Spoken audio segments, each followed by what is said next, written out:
Good morning, my fellow yogic travelers. I'm mighty glad to be alive today, and I hope that you are too, as we continue to live, laugh, love, learn, linger, and live the life we love. Well, Thursday is my story day. This is one of my favorite. There was once a village in India that was being terrorized by a snake, biting people, scaring off the livestock, making lives untenable for people. So the village elder said, there's only one thing to do. We got to call the local yogi, because yogis are fearless and snakes know heart. So they called a yogi. He said, okay, I'll take care of it. He walked out to the edge of the village and he chanted his mantra, Om, and the snake crawls out and bows down to the yogi. And the yogi says, what's all this nonsense I hear? You're biting people, hissing, making everything difficult for the people here. Has nobody taught you the sacred art of yoga? The snake says, no. He says, I will initiate you. You chant this mantra, everything will be fine. So the yogi gives the snake the mantra. The snake starts chanting the mantra, and now he's so chill. He has no desire to bite anybody, scare anybody. He's just there enjoying the bliss and the peace. Well, as soon as the village boys realize that the snake is not hissing, not doing anything, sits there. They pick him up, they beat him with a stick, they whip him around the head this way, that way, and they leave him as a little bloody pulp.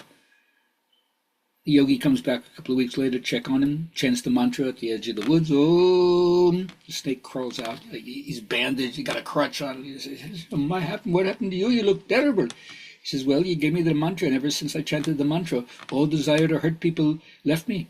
The boys saw that I was non-violent, so they picked me up and they whipped me this way, and they left me the way you see me now. He says, you're such a nincompoop. I told you not to bite, but I didn't tell you not to hiss. So I guess sometimes you got to put up a little boundary for yourself, eh? Anyway, for my friends with the disappointing mantras, here you are. It's never too late to change, so just wait until you absolutely have to. That's a good guideline for yourself. Or for my journaling friends out there, how do you make amends with people who you've hurt through inattention, through callousness, through withholding your gifts, or any other kind of shortcomings on your generosity? Share with me what you're doing relative to that, and I'll be glad to share how I go about it.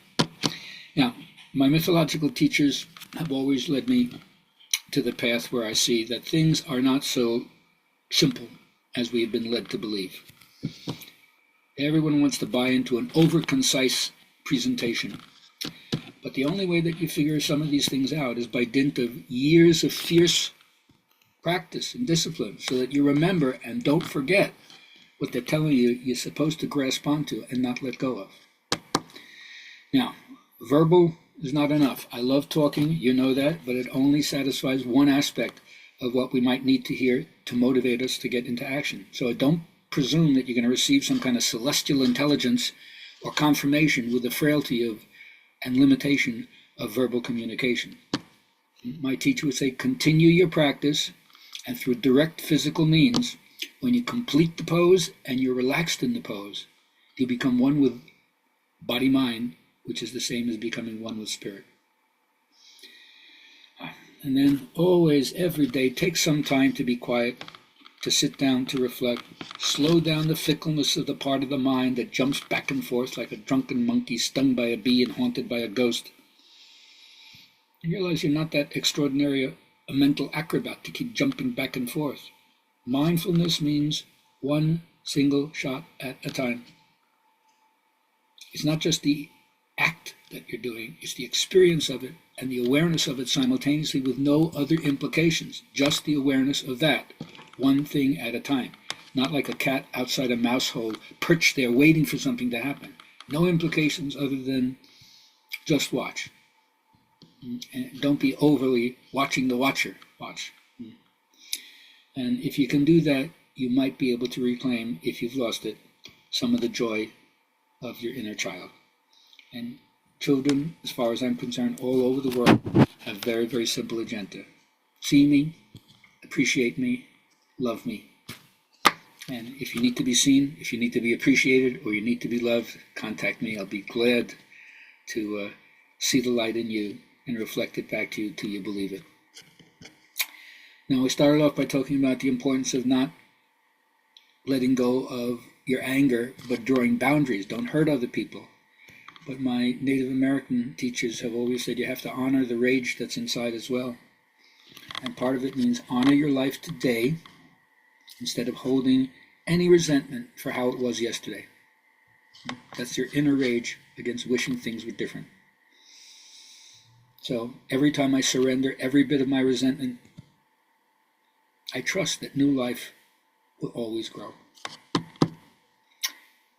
And since only today's realization is what demonstrates, not yesterday's, not next year's, I boldly say, the happier I am, the better things go.